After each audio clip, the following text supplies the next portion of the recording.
고린도전서 후서는 바로 사도 바울이 지은 성경입니다. 그런데 이 고린도전서 후서의 내용을 보면 고린도 교회의 당시 상황을 우리가 알 수가 있어요. 당시 고린도 교회는 성도들 간에 아주 극심한 갈등과 분열로 지금 혼란을 겪고 있었습니다.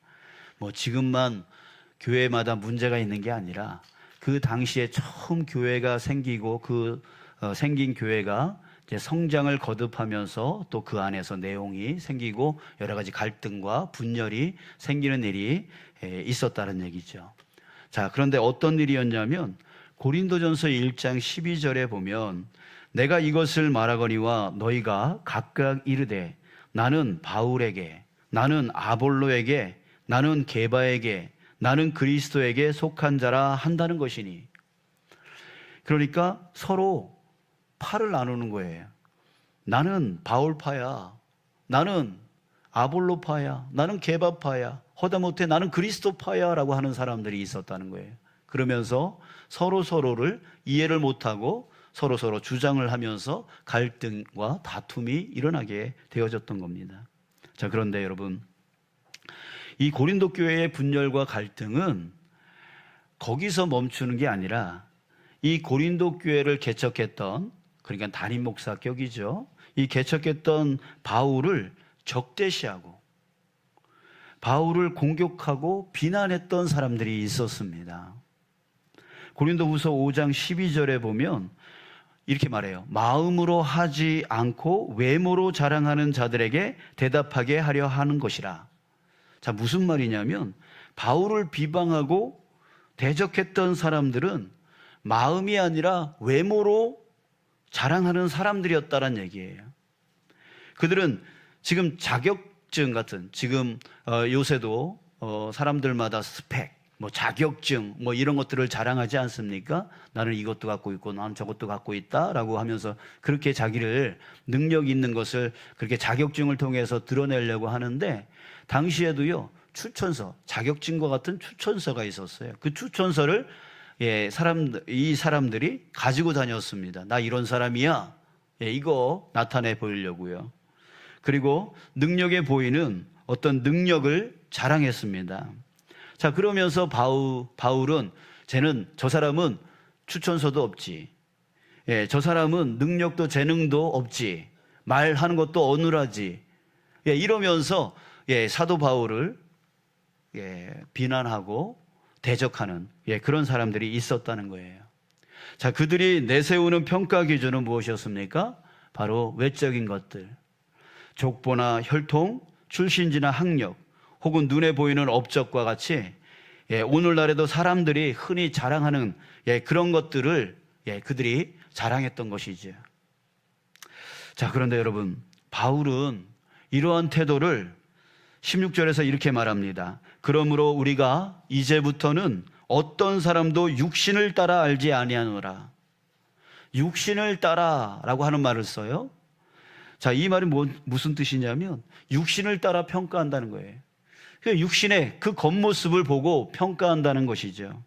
자, 여러분, 예수님을 믿어서 구원받은 하나님의 자녀가 되어지면 우리 삶에 일어나는 자연스러운 몇 가지 변화가 있습니다. 그 변화 중에 한 가지가 무엇인지 아십니까? 바로 주변 사람들을 바라보는 평가의 기준이 달라진다는 거예요. 다른 사람들을 바라보는 관점이 달라진다는 거예요. 자, 우리는 이전에 육신을 따라 사람들을 평가했습니다. 그가 부자인지 아니면 가난한지, 그가 많이 배운 사람인지 아닌지, 또 그가 출세한 사람인지 아닌지, 힘이 있는지 없는지, 그가 나한테 도움이 될 수 있는지 없는지, 이런 외적인 것들을 보면서 평가를 했어요. 자, 그러나 우리 본문 16절을 다시 한번 보면 우리가 이제부터는, 전에는 그런 육신을 따라 평가하는 그런 사람이었지만 우리가 이제부터는 아니라는 거예요. 이제부터는 어떻게 해요? 어떤 사람도 육신을 따라 알지 아니하노라. 육신적인 모습을 보면서 평가하지 않는다는 거죠.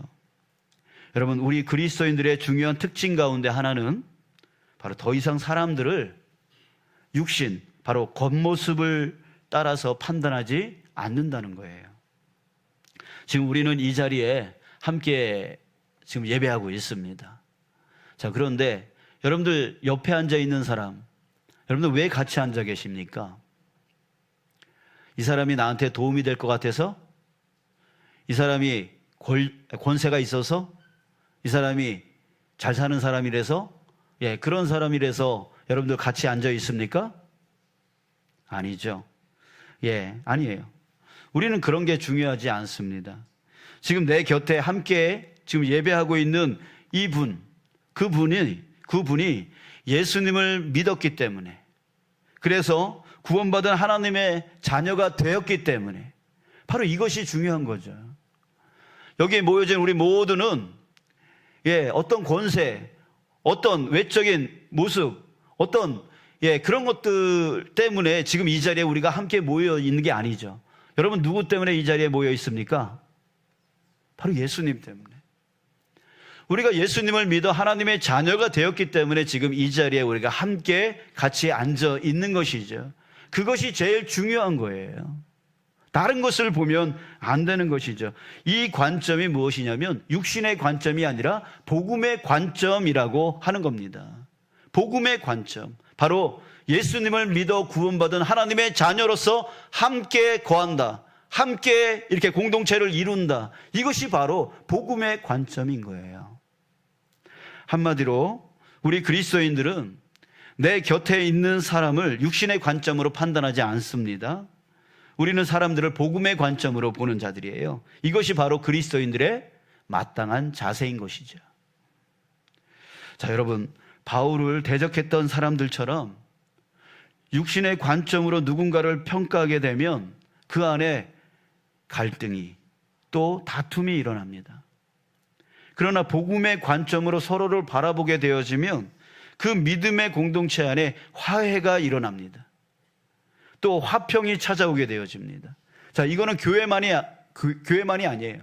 여러분들의 가정에도 복음의 관점으로 여러분들의 가정을 보면 여러분들의 가정 안에 화평이 넘치게 되어져요. 또 여러분들이 나가는 직장이나 또한 이 사회도 역시 마찬가지입니다. 자, 그러기에 우리들이 주변 사람들과 갈등하지 않고 화목하게 지내기를 원한다면 여러분, 먼저 우리의 눈을 덮고 있는 관점을 벗어버려야 돼요. 어떤 관점? 육신의 관점. 저 사람을 외적으로 겉모습을 평가하려고 하는 그 육신의 관점을 벗어 던져버려야 돼요.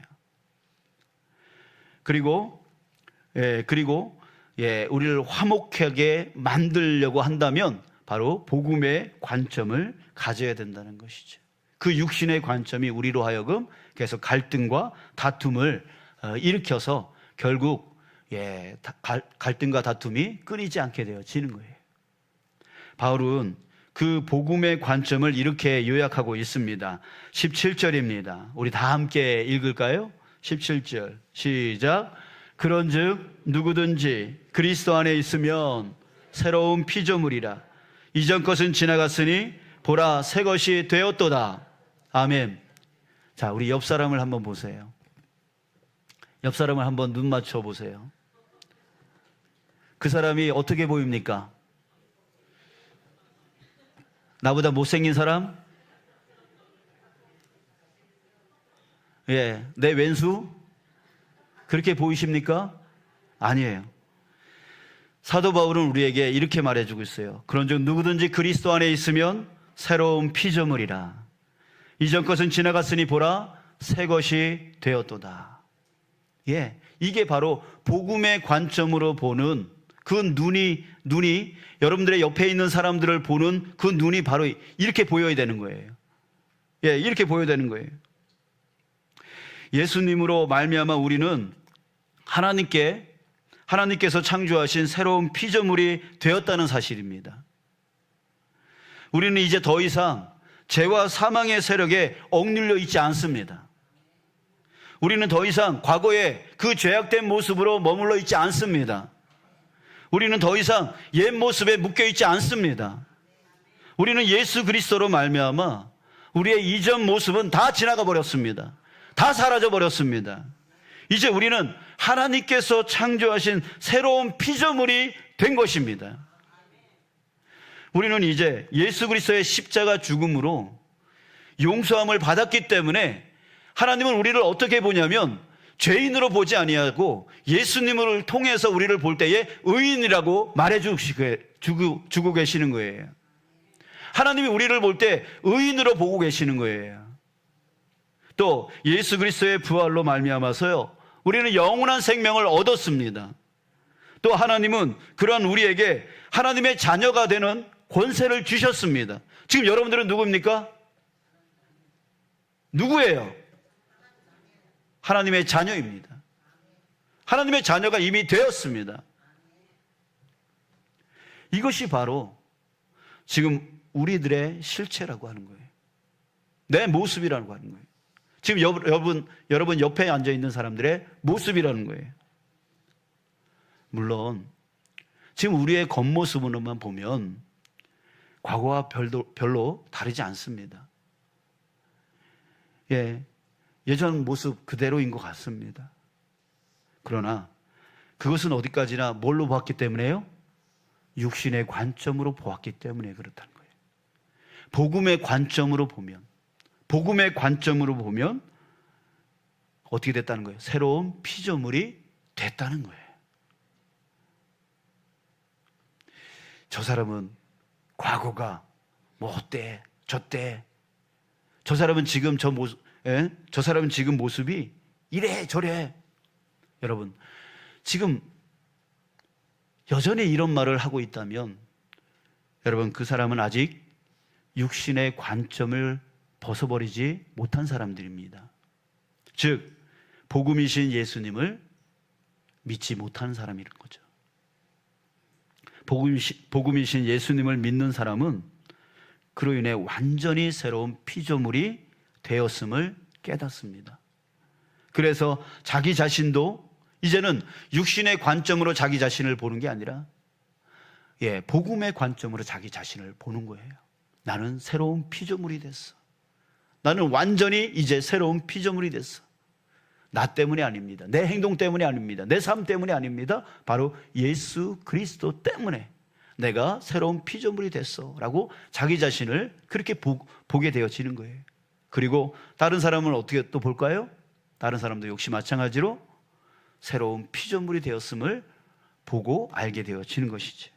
바로 복음의 관점, 복음의 눈이 떠지게 되어지는 거예요. 필립 클레이턴이라고 하는 신학자가 있습니다. 이 사람이요, 미국의 백인 중산층 기독교인들의 신앙을 비판했습니다. 이렇게 말했습니다. 그들은 나 같은 죄인 살리신 그 은혜 놀랍다고 찬양을 부르며 자신의 크고 더러운 죄악이 눈과 같이 희어졌다고 믿지만 동시에 다른 사람들, 예컨대 흑인이나 멕시칸이나 아시아인들, 그들도 그들의 모든 죄악이 예수 그리스도의 복음으로 눈과 같이 깨끗해졌다는 사실은 믿지 못한다. 자기만 구원받았다라고 생각하고 자기만 새로운 피조물이 됐다라고 생각하고 남들은 그렇지 않다라고 생각하는 거예요. 저 사람은 여전히 흑인이고 저 사람은 여전히 멕시칸이고 저 사람들은 여전히 아시아인들이다. 우리보다 열등한 존재이다. 이런 식으로 본다는 거예요. 예전에 그런 예화가 있었습니다. 어느 흑인이 교회를 너무 가고 싶어가지고 어느 교회에 들어갔답니다. 근데 그 교회 안에서 쫓겨났어요. 왜? 그 교회는 백인만 다니는 교회였던 거예요. 그래서 어떻게 여기 흑인이 들어올 수 있어? 라고 하면서 내쫓았다고 해요. 정말 예배드리고 싶어서 들어갔는데 내쫓김을 당했다는 거예요.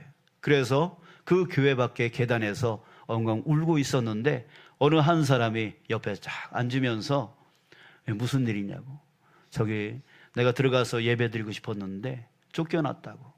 그랬더니 이 옆에 있는 사람이 뭐라는 줄 알아요? 나도 쫓겨났다고. 당신이 누구십니까? 예수라고.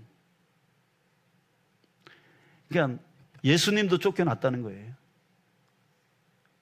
예수님도 쫓겨났다는 거예요. 정말 새로운 피조물이 된 그 모든 사람들, 그 모든 사람들은 다 똑같은 사람들인데 저 사람들이 자기네 백인들만 예배드릴 수 있다라고 하는 것 때문에 예수님도 쫓겨나 버렸다는 거예요. 여러분들, 우리 교회는 예수님이 예배 받으시는 교회입니까? 아니면 예수님을 쫓아낸 교회입니까? 여러분들 자신은 예수님을 믿는 사람들입니까? 아니면 예수님을 쫓아내고 내 마음대로 내 뜻대로 살아가는 자들입니까? 우리 다시 한번 고민해 봐야 될 부분인 거예요. 자, 여러분들에게 한번 묻겠습니다. 여러분들은 구원의 복음이신 예수 그리스도로 말미암아 여러분 자신이 새로운 피조물이 되었다라고 하는 사실을 믿으십니까? 아멘이십니까? 여전히 실수하시잖아요. 여전히 죄 지으시잖아요. 또 하나님 뜻보다 내 유익을 쫓아갈 때도 있잖아요. 또 세상 풍조가 좋아서, 세상 풍습이 좋아서 그거 따라가고 그거 부러워하면서 따라간 적 있잖아요. 그런데 여러분들 새로운 피조물 맞습니까? 예, 맞습니다. 예, 맞아요. 예, 여러분들이 예수님을 믿는 한 여러분들은 새로운 피조물이 된 것입니다. 왜요? 육신의 관점으로 보면 여전히 여러분들은 실수하고 여러분들은 죄를 짓고 여러분들은 세상 풍조에 쉽게 넘어가고 유혹에 넘어지지만, 그러나 복음의 관점으로 보면 여러분들은 하나님의 자녀가 되어진 새로운 피조물이 되어 있는 것이에요. 여러분, 이제 우리에게 눈이 떠져야 됩니다. 바로 복음의 관점의 눈이 떠져야 되는 거예요. 자기 자신도 복음의 관점으로 보고 또 남들도 복음의 관점으로 보는 거예요. 신분 차이, 능력 차이, 재산 차이, 얼굴 생김새 차이 등등의 그것으로 구분을 한다면 그것은 아직 육신의 관점 가운데 머무르고 있는 사람들이에요. 우리는 오로지 한 가지만 보는 자들이에요. 그 한 가지 뭐예요? 바로 예수 그리스도를 통해서 보는 거예요. 바로 복음을 통해서 보는 거예요. 우리가 모두 예수님을 믿는 자로서 새로운 피조물이 되어 있다라고 하는 사실, 여러분들 그것을 믿으며 살아가야 됩니다. 그 관점으로 살아가야 되는 거예요. 여러분, 옆 사람 다시 한번 봅시다. 예, 다시 한번 진심으로 우리 고백합시다. 사랑합니다. 예, 축복합니다. 그러면서 속으로 아유, 나보다 못생겼지. 예, 이렇게 생각하고 우리는 이러면 안 되죠. 예, 오로지 한 가지의 관점만. 우리 부부간에도 역시 마찬가지예요. 평생을 몇 수십 년을 살았어도 이제는 어떻게 봐야 돼요? 새로운 피조물. 예수 그리스도를 통한 새로운 피조물로서 내 아내를 보고 내 남편을 볼 수 있고, 그리고 그 관점으로 섬길 수 있어야 되는 것입니다. 자, 여러분,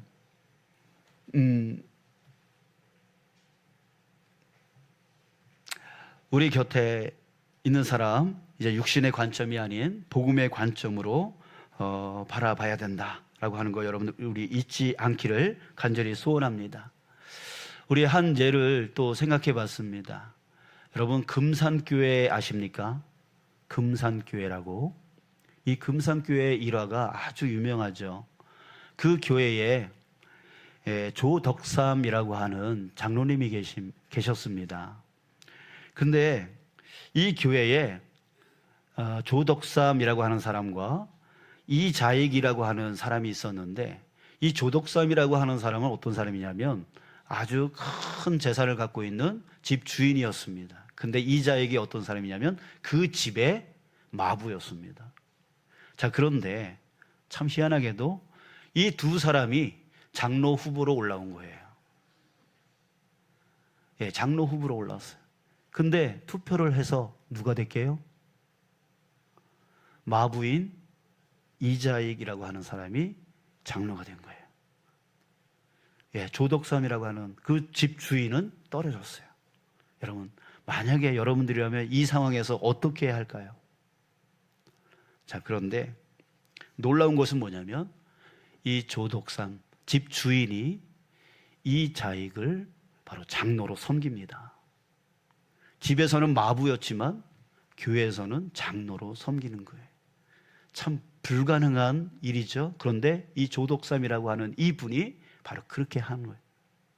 그리고 더 나아가서 이 이자익, 이 집의 마부인 이 이자익을 자기 돈을 들여서 신학교를 보냅니다. 예, 신학 공부를 시켜요. 그리고 다시 금산교회로 청빙을 합니다. 목사로. 여러분, 이게 육신의 관점으로 가능한 일일까요? 육신의 관점을 가진 조독삼 이분이었다면 여러분, 이 일은 절대로 될 수가 없는 일이죠. 그러나 그는 복음의 관점을 보는 사람이었습니다. 주님 안에서 우리는 모두 새로운 피조물로, 이제는 신분도 없고 뭐도 없고 그런 외적인 모든 것들이 다 깨어지고 오로지 하나님의 자녀이다라고 하는 그 복음의 관점으로 자신의 마부 이자익을 보았던 거예요. 그래서 그를 신학교로 보내고 또 다시 자기 교회로, 금산교회로 청빙을 해서 목회자로 섬기게 되어지는 거예요. 물론 우리 조덕삼 씨도 나중에 장로가 되어져서 훌륭한. 그래서 여러분, 우리가 이 금산교회 하면은 누가 생각나냐면 이자익 목사가 생각나는 게 아니라 바로 조덕삼 장로가 생각이 나는 거예요. 자, 여러분, 우리가 정말 육신의 관점으로 살아가는 거와 복음의 관점으로 살아가는 것이 어떤 삶을 좌우하는가, 여러분, 우리가 다시 한번 오늘 깨닫고 우리도 복음의 관점으로 살아갈 수 있는 자 되어지길 주님의 이름으로 축복합니다. 자, 그런데 여러분, 여기서 끝이 아닙니다. 하나님이 우리를 새로운 피조물로 만드신 이유, 그 이유는 더 나아가서 18절 한번 보십시오. 모든 것이 하나님께로 났으며 그가 그리스도로 말미암아 우리를 자기와 화목하게 하시고 또 우리에게 화목하게 하는 직분을 주셨으니 라고 했어요. 하나님은 우리를 예수 그리스도를 통해서 구원하여 주심으로 인해서 하나님과 우리를 화목하게 해주셨어요. 예, 화목하게 해주셨어요. 이것이 바로 복 중의 복이에요. 왜? 하나님과 화목하게 되었으니 이제는 우리는 하나님 앞에 모든 것을 구할 수 있는 자가 되었단 말이에요. 예, 주님이 부어주시는 그 평안과 그 자유를 우리는 언제라도, 하나님이 계시는 한 언제라도 누릴 수 있는 사람이 되었다라는 것이죠. 근데 그 복을 누릴 뿐만이 아니라 하나님이 우리에게 주신 한 가지가 더 있는데, 이것은 무엇이냐면 바로 18절의 마지막 부분에 또 우리에게 화목하게 하는 직분을 주셨다, 이렇게 말하고 있어요. 화목하게 하는 직분. 자, 여러분, 여기서 직분이라고 하는 이 말, 헬라어 원어로 보면은 디아코니아라고 합니다.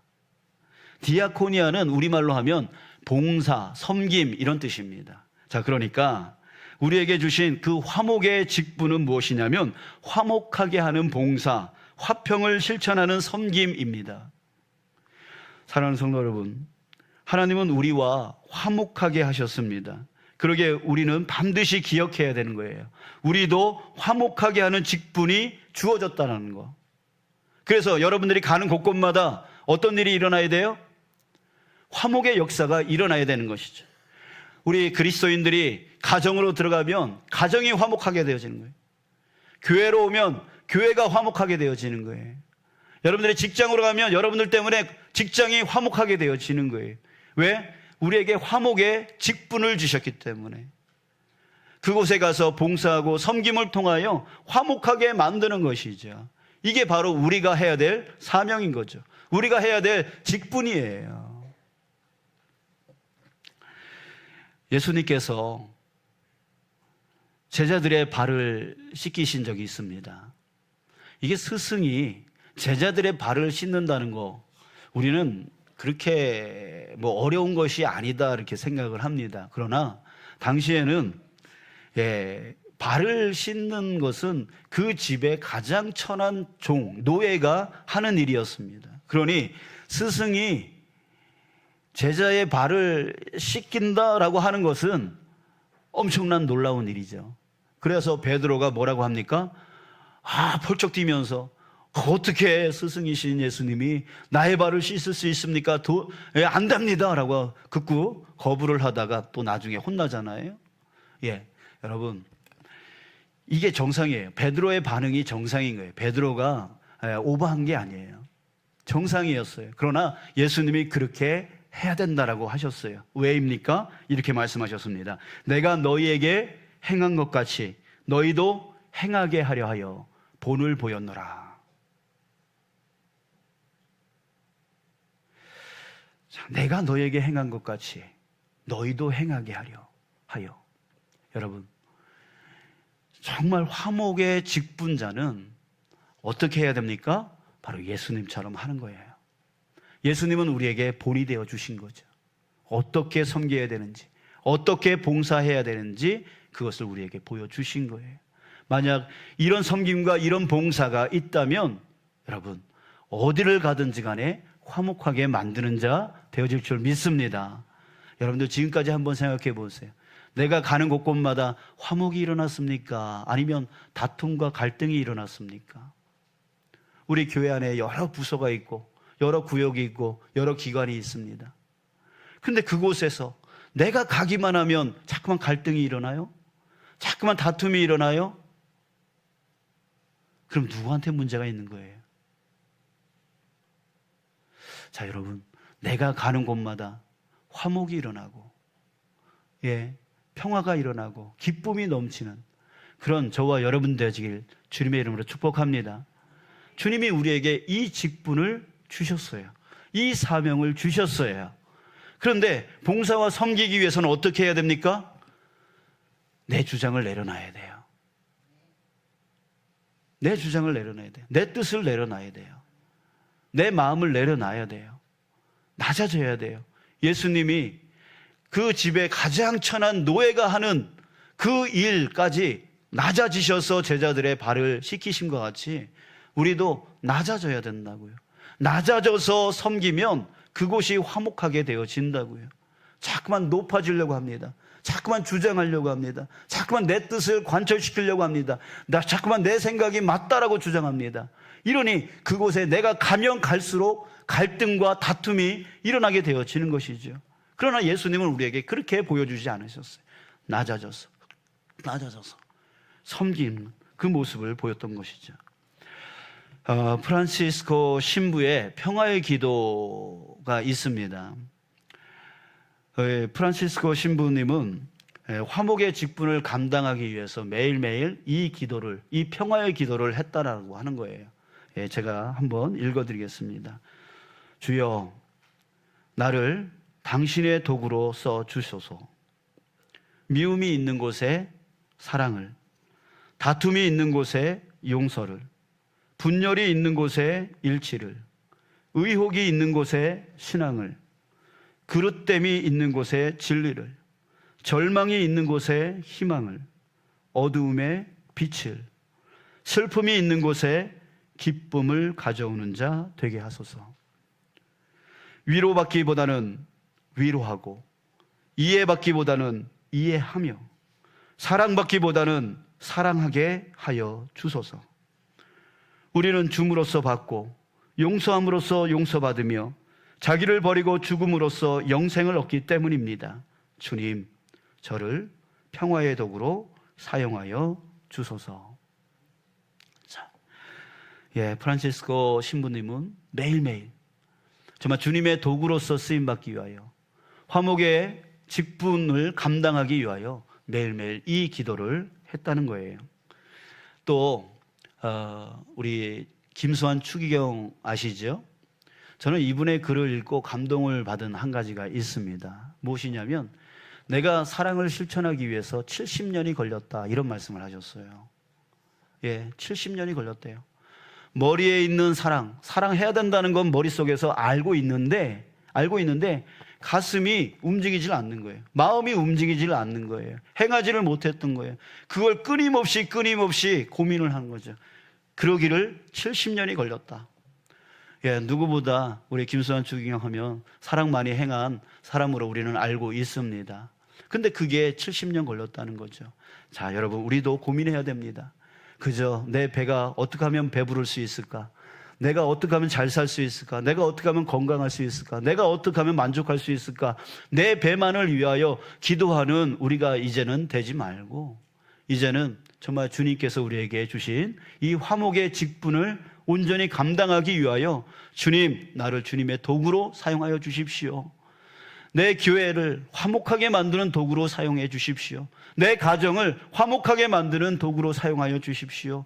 내 직장을 화목하게 만드는 도구로 사용하여 주십시오. 라고 끊임없이 그 새벽을 깨우면서 기도하고 또 나아가서 그렇게 실천하려고 하고, 기도하고 또 나아가서 그렇게 실천하려고 하는, 정말 김수환 추기경이 70년 걸렸다라고 하듯이 우리도 될 때까지 끊임없이 그렇게 화목의 직분을 감당하기 위하여 끊임없이 주님의 도움을, 그런 기도를 해나가야 되는 것이죠. 사랑하는 여러분, 저와 여러분, 이제 복음의 관점으로 바꾸시고 또한 주님께서 우리에게 화목하게 해주신 은혜, 그 복을 누리면서 또 화목하게 하는 직분 감당하여 나가는 저와 여러분들 되시기를 주님의 이름으로 축복합니다.